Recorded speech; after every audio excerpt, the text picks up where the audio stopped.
नमस्कार दोस्तों, आज फिर मैं आपके लिए ज्ञान से भरी एक कहानी लेकर आया हूँ। ये कहानी है गौतम बुद्ध और एक दुखी भिखारी के बीच की बुद्ध मोरल स्टोरी, जिससे जीवन का बहुत अच्छा ज्ञान मिलता है। एक बार महात्मा बुद्ध एक गांव में अपने शिष्यों सहित घने पेड़ की छांव के नीचे बैठ थे। आसपास के गांवों से बहुत से लोग अपनी मानसिक समस्याएं लेकर महात्मा बुद्ध के पास आ रहे थे।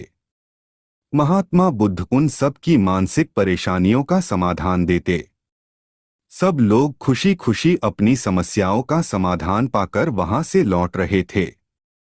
वहीं से कुछ दूर बैठा लोगों को बुद्ध के पास जाते देख एक दुखी भिखारी अपने भाग्य को कोसता हुआ यही सोचने लगा कि अभी कुछ देर पहले तो ये लोग दुखी मन से मुंह लटकाए उन महात्मा के पास गए थे, और अब इतना खुश होकर कैसे वापस लौट रहे हैं। आखिर माजरा क्या है, जरा मैं भी जाकर देखूं कि वो महात्मा ऐसा कौन सा खजाना बांट रहा है इन लोगों को। वे इतने प्रसन्न हुए कि उनके चेहरे लाल हो गए। जब वो दुखी भिखारी कुछ नजदीक गया तो उसने देखा कि ये महात्मा तो लोगों को प्रवचन देकर लोगों के दुख का निवारण कर रहे हैं। यह देखकर भिखारी के मन में भी तीव्र इच्छा हुई कि क्यों न मैं भी इन महात्मा को अपना दुख बताऊं। मुझे भी अपने दुख का समाधान अवश्य मिलेगा। बस फिर क्या था। समाधान पाने की लालसा लिए भिखारी महात्मा बुद्ध के सामने पहुंचा और हाथ जोड़कर प्रणाम करते हुए बोला, हे महात्मा बुद्ध, मैं भी लोगों की मदद करना चाहता हूं। मुझे लोगों की मदद करने की बहुत इच्छा है, लेकिन मैं कैसे मदद कर सकता हूं। मैं बहुत गरीब हूं। मेरे पास न तो पैसे हैं और न ही कोई ऐसी चीज जिससे मैं किसी की मदद कर सकूं। मैं कोशिश करने पर भी किसी की मदद नहीं कर सकता। मुझे भगवान ने इतना गरीब क्यों बनाया। हे महात्मा, मुझ पर कुछ कृपा करो। इतना बोलते हुए भिखारी रोने लगा। महात्मा बुद्ध बोले, आप बहुत अज्ञानी हैं, क्योंकि आप अभी तक इस भ्रम में जी रहे हो कि तुम्हारे पास कुछ नहीं, जबकि दूसरों को कुछ देने के लिए तुम्हारे पास बहुत कुछ है। तुम बिना धन और वस्तु के भी दूसरों की मदद कर सकते हो।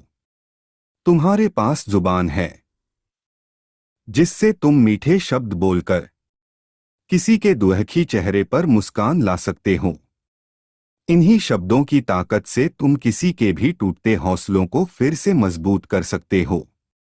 इन शब्दों की शक्ति से आप किसी के भी मन में सकारात्मक विचारधारा के बीज बो सकते हैं और उसे गलत रास्ते पर जाने से रोक सकते हैं। तुम्हारे दो हाथों से किसी भी कमजोर या लाचार व्यक्ति की सहायता कर सकते हो। आपके दो आंखें किसी अंधे को रास्ता दिखा सकते हैं। तुम किसी के लिए दुआ कर सकते हो। यह हो सकता है कि उनके बुरे काम फिर से हो जाएं।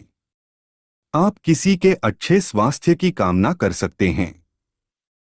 लेकिन अज्ञानतावश तुम अब तक इस बात को समझ नहीं पाए और इस भ्रम में अब तक जीते रहे कि तुम्हारे पास मदद करने के लिए कुछ नहीं। किसी की मदद करने के लिए धन और वस्तु का होना अनिवार्य नहीं है। बिना धन और वस्तु के भी हम कई प्रकार से लोगों की मदद कर सकते हैं।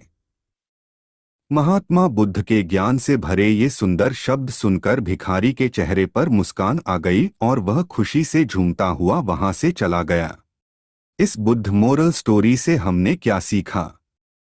दोस्तों, महात्मा बुद्ध की इन बातों से बहुत कुछ सीखा गया। आजकल बहुत से लोग यह सोचकर दुखी होते हैं कि मेरे पास ये नहीं है, बल्कि जो आपके पास है उसी में संतुष्ट रहना सीखें और बिना मतलब के लोगों की मदद करें।